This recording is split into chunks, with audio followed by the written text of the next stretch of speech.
Assalamualaikum warahmatullahi wabarakatuh.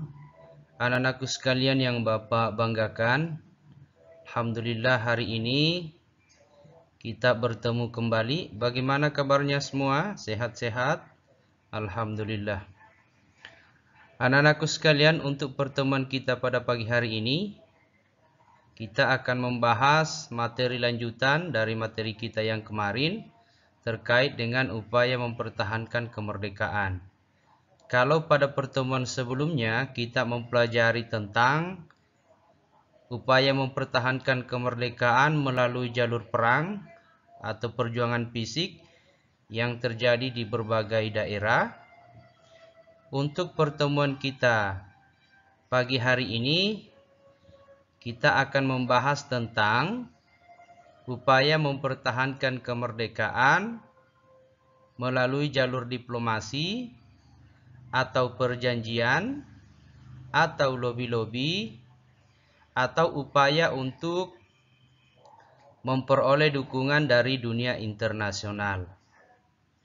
Pada materi kita ini kita akan membahas tentang perjanjian Linggajati, perjanjian Renville, perjanjian Romroyen, dan yang terakhir adalah konferensi meja bundar atau biasa disingkat dengan KMB. Nah, untuk materi kita kali ini Bapak akan menampilkan sebuah video. Silahkan nanti anak-anakku sekalian diamati video tersebut dengan betul-betul diamati. Kemudian selanjutnya adalah temukan informasi penting yang terdapat pada video tersebut.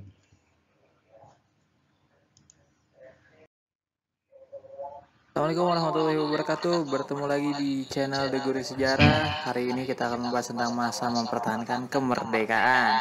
Yang belum subscribe, subscribe ya, share dan juga komen. Terima kasih semuanya.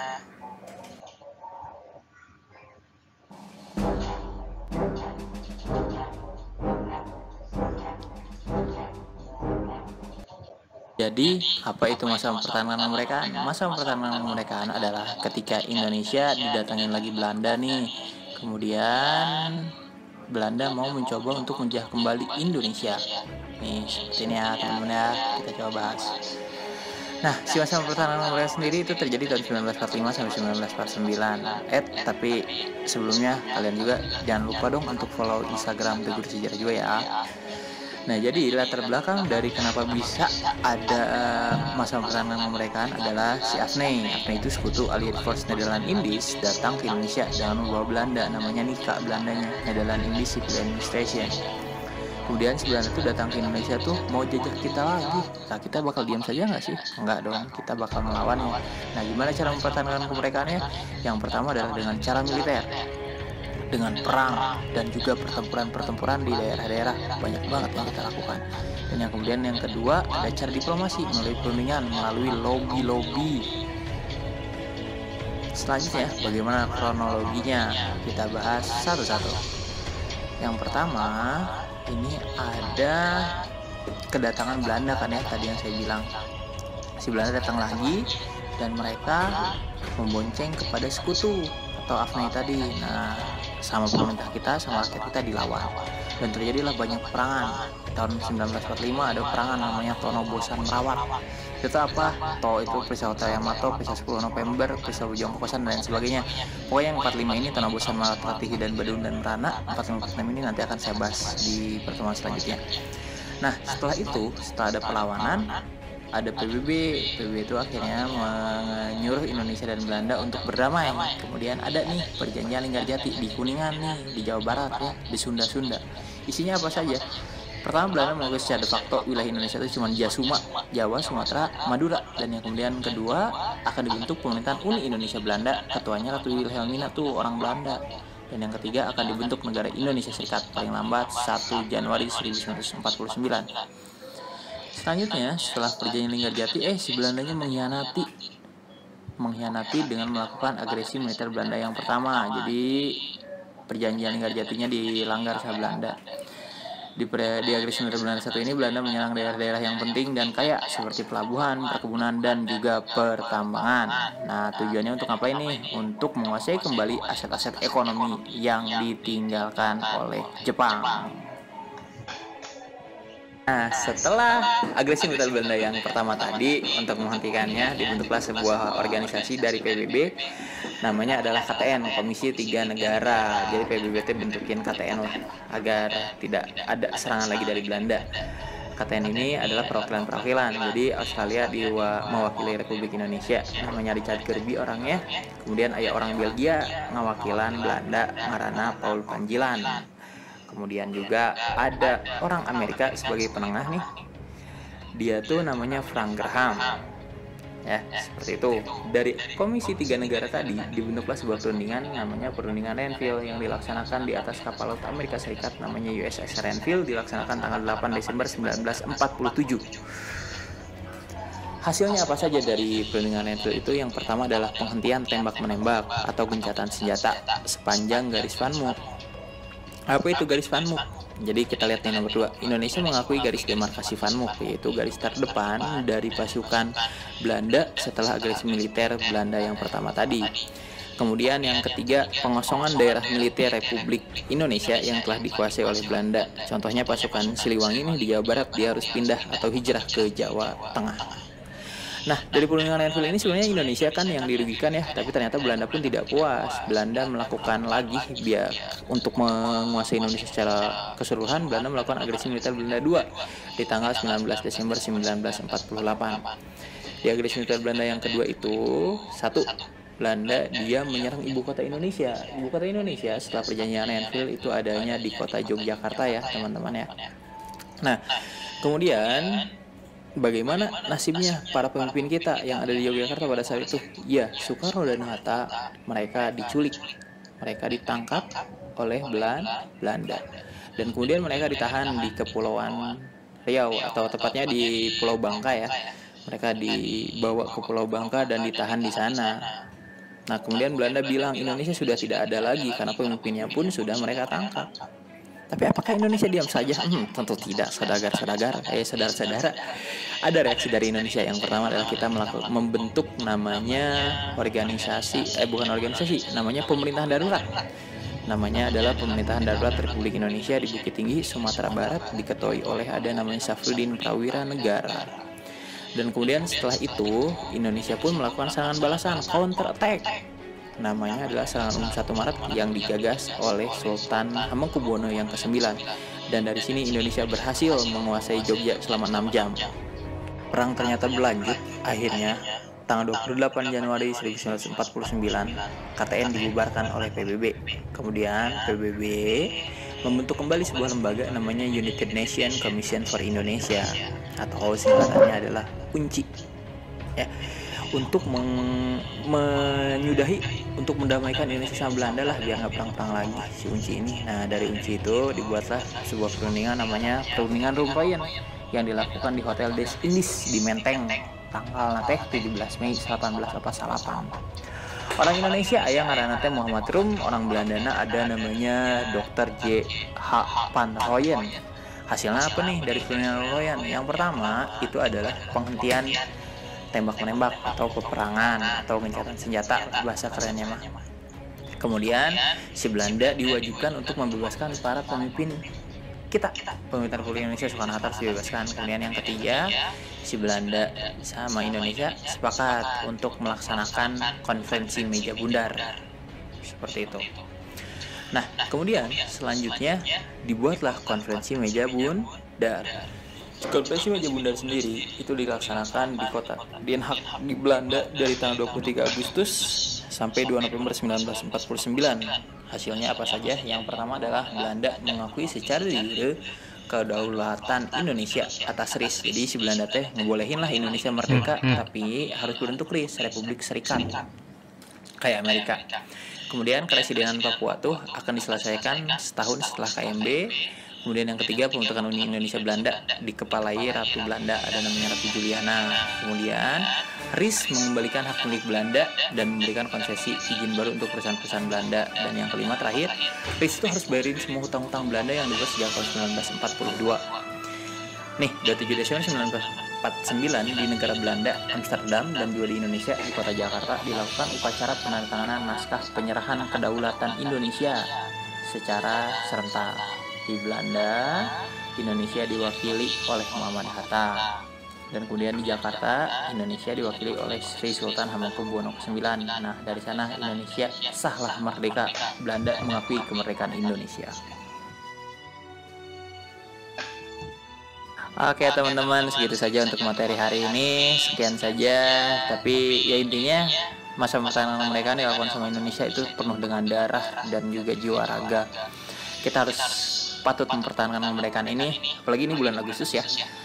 Oke, sekian sajalah pokoknya untuk hari ini. Dan ini ada sedikit video tentang bagaimana konferensi meja bundar terjadi di kota Den Haag.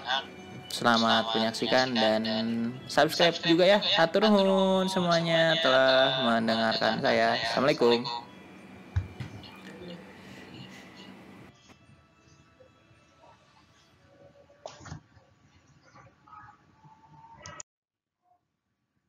Ya, itu tadi video yang menjelaskan tentang materi kita pada pagi hari ini, seperti yang saya sebutkan di awal. Nah, setelah anak-anakku sekalian mengamati dan menyaksikan video tersebut, maka kita akan berlanjut pada lembar kegiatan atau lembar kerja peserta didik, atau biasa kita sebut dengan LKPD. Nah, apa yang akan anak-anak lakukan pada kegiatan hari ini? Kita perhatikan yuk langkah-langkah kegiatannya. Yang pertama, amatilah dan temukanlah informasi penting dari video upaya mempertahankan kemerdekaan melalui jalur diplomasi sebagaimana video terlampir. Nah, itu sudah kita lakukan tadi ya. Yang kedua, bersama dengan orang tua, diskusikanlah hasil pengamatanmu berupa informasi penting dari video perjuangan mempertahankan kemerdekaan melalui jalur diplomasi dengan berpandu pada tabel berikut. Nah, ini dia tabelnya. Nah, tabel ini silakan anak-anakku isi sambil berdiskusi dengan orang tuanya di rumah. Bagaimana caranya? Yang pertama, ada 4 perjanjian yang harus kita ini diskusikan. Yang pertama adalah Linggajati, di mana tempatnya dan kapan, tanggalnya disebutkan di sini. Kemudian tokoh yang terlibat dari Belanda, perwakilan dari Belanda siapa? Kemudian perwakilan dari Indonesia. Ini diisi salah satu saja, tidak usah semuanya. Yang kedua ada perjanjian Renville, sama ada tempat dan waktunya di mana, tanggalnya, tempatnya ya. Kemudian tokoh yang terlibat. Nah, karena perundingan itu kan memakai sistem perwakilan, maka siapa perwakilan dari Belanda, siapa dari Indonesia, ini diisi cukup satu nama tokoh saja yang mewakili. Kemudian yang ketiga perjanjian Romroyen, tempatnya di mana, tanggal berapa berlangsung. Kemudian perwakilan dari Belanda siapa, perwakilan dari Indonesia siapa. Yang keempat adalah KMB atau konferensi meja bundar, tempatnya di mana, tanggal berapa diadakan, kemudian perwakilan dari Belanda siapa, kemudian dari Indonesia siapa. Ya, kira bisa dipahami. Nah, selanjutnya setelah melakukan diskusi dengan orang tua, menggunakan tabel yang ada tadi, maka selanjutnya anak-anakku sekalian akan membuat laporan. Nah, laporannya seperti apa? Mohon diperhatikan penjelasan Bapak. Buatlah laporan tentang upaya mempertahankan kemerdekaan melalui jalur diplomasi.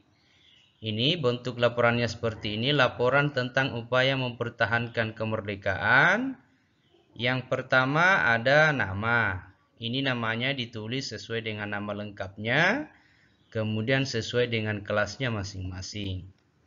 Nah, Di dalam laporan tersebut apa saja sih yang dimuat? Yang pertama ada pendahuluan, ada isi laporan, dan ada kesimpulan. Pendahuluan isinya adalah latar belakang. Latar belakang ini adalah penyebab-penyebab timbulnya perjuangan mempertahankan kemerdekaan, baik itu secara perjuangan fisik atau perang, kemudian maupun secara jalur diplomasi. Jadi dijelaskan di sini. Di dalam video pun tadi sudah ada disebutkan ya.